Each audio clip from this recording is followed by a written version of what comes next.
Good afternoon, ladies. Today, inshallah, we are going to start with the second part of relative clauses. Today, we are going to start with the non-defining relative clauses. Why did I call it non-defining? It was called so because we add new information to the sentence. It's normally separated from the rest of the sentences by adding commas to this relative pronoun. How and why do I add two commas? I would like you to focus on the first example. London has population of around 7 million. It is an interesting place to live. Okay, now this is a sentence.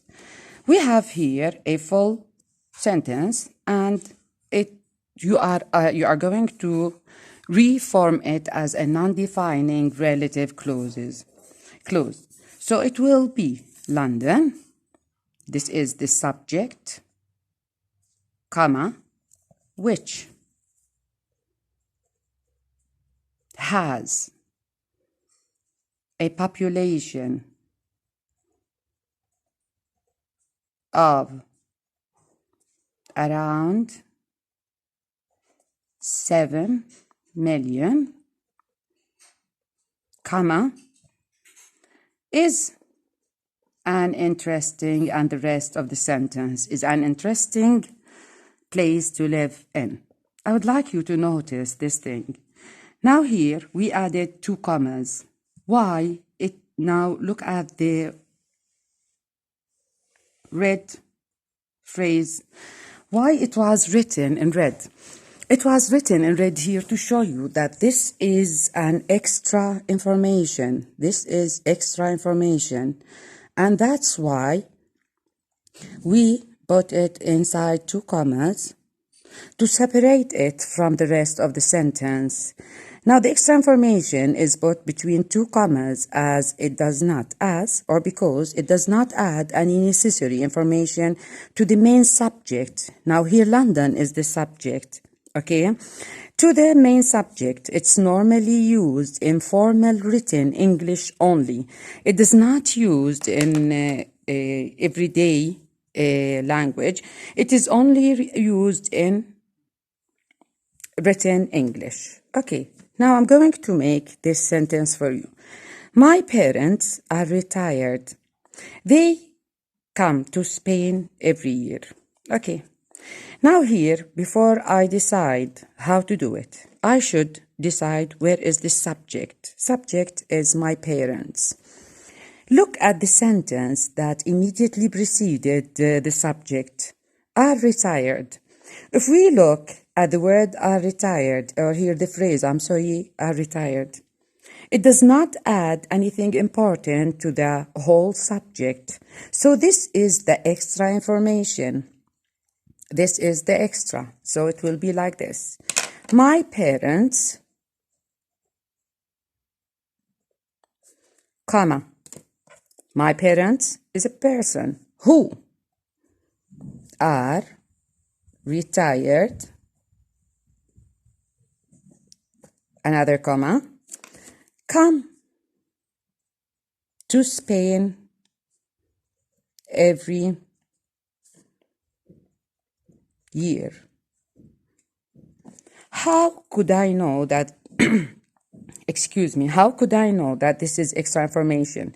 Because here it does not give you something new to the subject. It does not add anything new to the main subject. What's really important in the subject that my parents come to Spain every year. See, I can say it without who are retired. So this is the extra information. It is written between two commas. Okay, I'm going to do also another one. The computer we bought 2 months ago. It keeps on crashing. It broke down every time. Okay, now here, the computer, this is the subject. Immediately after the subject, I'm going to add the first comma, so as to add the extra information, which we bought 2 months ago. We close the comma. Keeps on crashing.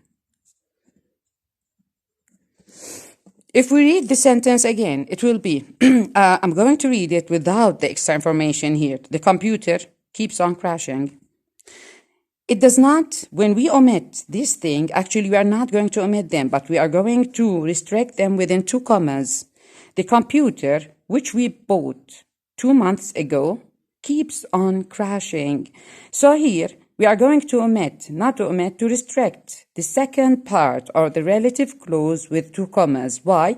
Because this is a extra information. It does not add anything to the subject. As long as the relative clause does not add any new information or any new idea to the main subject, and if I remove it from any sentence, it will give me the same meaning. It will not affect the original meaning. So here it is going to be put into 2 commas. The computer, comma, which we bought 2 months ago, keeps on crashing. Okay? Here we have this important note. That is not used with non-defining relative clauses. While all the other relative clauses and relative pronouns, relative adverbs are used, except for that, especially in the non-defining relative clauses. By this, I finished the second part of our grammatical rule, Unit 8, the non-defining relative clauses. Hopefully you enjoy it. Inshallah, see you soon with the third part, of our grammatical rule. Have a nice day. Your English teacher, Miss Hala Sheikh Ali.